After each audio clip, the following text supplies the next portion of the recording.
दोस्तों मेरे कई सारे व्यूवर्स के ये सवाल है दोस्तों कि पति अपनी पत्नी से तलाक कैसे मांग सकता है, उसके लिए क्या कंडीशन होनी चाहिए। दोस्तों पत्नी का इंटरेस्ट सेक्सुअल लाइफ में नहीं है, ऐसे में क्या तलाक लिया जा सकता है कि नहीं लिया जा सकता है, एक तरफा तलाक पति किस आधार पर ले सकता है। इसी के साथ में दोस्तों अगर वाइफ अडल्ट्री में रह रही है तो उसके लिए क्या कानूनी प्रावधान है। दोस्तों जय हिंद, नमस्कार, मैं एडवोकेट आशीष मिश्रा।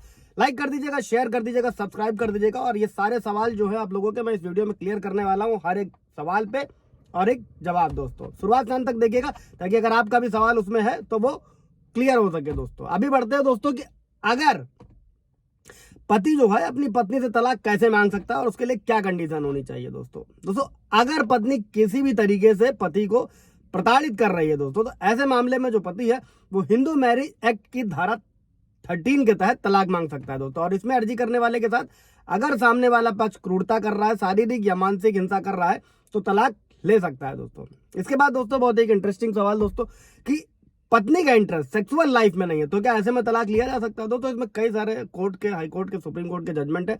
हाँ, अगर पति से फिजिकल रिलेशन पत्नी नहीं बना रही है, उसे मना करती है तो यह तलाक का आधार बनता है। दोस्तों इसके बाद दोस्तों जो एक तरफा तलाक है, पति किस किस आधार पर ले सकता है। दोस्तों अगर पति तलाक चाहता है और पत्नी नहीं चाहती है तो ऐसे में पति एक तरफा तलाक ले सकते हैं। दोस्तों ऐसे में पति को कंटेस्टेड डाइवोर्स यानी कि विवादित तलाक मिल सकता है और इसे एक तरफा तलाक भी कहते हैं। दोस्तों और इसमें कोर्ट पति से सबूत मांग सकता है कि उसे तलाक क्यों चाहिए। दोस्तों जब भी एक तरफा तलाक लिया जाता है उसमें सारी चीजें साबित करनी होती हैं जो भी पक्ष कोर्ट में अप्लाई करता है। इसी के साथ में दोस्तों एक चीज और समझिएगा कि अगर किसी भी तरीके से पत्नी मायके चली गई है और घर वापस नहीं आ रही तो ऐसे में आप हिंदू मैरिज एक्ट सेक्शन 9 के तहत कोर्ट में एप्लीकेशन दे सकते हैं। दोस्तों और इसके बाद में क्या होगा, कोर्ट पत्नी को आदेश करेगा कि वो आकर पति के साथ में रहे। अगर पत्नी नहीं रहना चाहती है तो उसे स्पष्ट कारण कोर्ट को बताना होता है। दोस्तों इसके दो फायदे फ्यूचर में आपको मिलने वाले हैं। पहला मेंटेनेंस में मिलने वाला है, अगर पत्नी किसी तरीके के झूठे केस दर्ज कराती है तो उससे भी मिलने वाला है। दोस्तों इससे रिलेटेड कोई सवाल जवाब होगा तो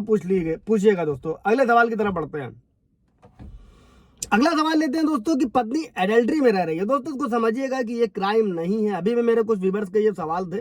दोस्तों अगर पति या पत्नी में से कोई भी शादी से बाहर अगर किसी के साथ रिलेशन रखता है तो वो डाइवोर्स ले सकता है। ये डाइवोर्स का ग्राउंड है, बशर्ते कि एडल्ट्री क्राइम नहीं है, किसी भी तरीके का कानूनी अपराध का केस नहीं चलाया जा सकता है। दोस्तों लेकिन अभी एक केस में मैंने वीडियो बनाया था, आप जाकर देख सकते हैं, जिसमें पति ने बिना तलाक लिए दूसरी शादी करी थी। उसमें पति पत्नी दोनों को ही 6-6 महीने की जेल की सजा। अभी ये लेटेस्ट का जजमेंट है कोर्ट का, आप जाकर पढ़ ले। इसके बाद बढ़ते हैं दोस्तों क्रुएल्टी की तरफ। इसे एक जानबूझकर किए गए काम के तौर पर डिफाइन किया गया है दोस्तों, जिसमें शरीर के किसी भी पार्ट या मेंटल हेल्थ के लिए खतरा हो सकता है। दोस्तों इसे क्रुएल्टी कहा जाता है। किसी भी तरीके से क्रुएल्टी दोनों पार्टनर में कोई भी कर रहा है, पति कर रहा है या पत्नी कर रही है, दोस्तों ऐसे में एक तरफा तलाक लिया जा सकता है और ये भी तलाक का ग्राउंड है। दोस्तों इसके बाद दोस्तों इसको समझिएगा कि कई सारे व्यूअर्स के सवाल रहते हैं। दोस्तों इसको ऐसे समझिएगा कि पति के ऊपर घरेलू हिंसा का मुकदमा सिर्फ और सिर्फ पत्नी लिखा सकती है, पति नहीं लिखा सकता। लेकिन पति इन सब मामलों में पुलिस से मदद ले सकता है। अगर पत्नी पति के साथ मार पिटाई कर रही है, उस पर गलत काम करने के लिए कोई जोर दबाव बना रही है, ऐसे में पुलिस की हेल्प ली जा सकती है। और उसके साथ में जो खुद से प्रॉपर्टी बनाई है पति ने, स्वार्जित संपत्ति है, उस पर सिर्फ और सिर्फ पति का अधिकार होता है, पत्नी या बच्चों का उस पर कोई अधिकार नहीं होता। दोस्तों वो जिसे चाहे उसे दे सकता है और किसी को ना भी देकर अगर वो चाहता है तो वो ट्रस्ट में भी दे सकता है या किसी और को हैंड ओवर कर सकता है।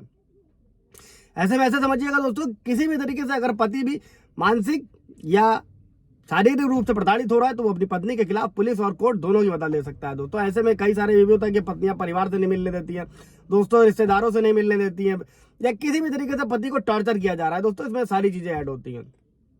इन सारी चीजों से रिलेटेड दोस्तों अगर कोई, हाँ इसी के साथ में ये भी किसी भी तरीके अगर पत्नी आत्महत्या करने की धमकी दे रही है, गाली गलौज कर रही है, डरा रही है, धमका रही है, उन सब पे जो भारतीय न्याय संहिता 1 जुलाई 2024 से कानून लागू हुए हैं दोस्तों, उसमें भी सारा प्रावधान किया गया है। मैंने उस पर पूरा ब्रीफ वीडियो बनाया हुआ है कि आप पत्नी के अगेंस्ट किन किन धाराओं में मुकदमा दर्ज करा सकते हैं। तो जाकर आप वो वीडियो देख लीजिएगा, डिस्क्रिप्शन में मैं मेंशन कर दूंगा। दोस्तों थैंक यू।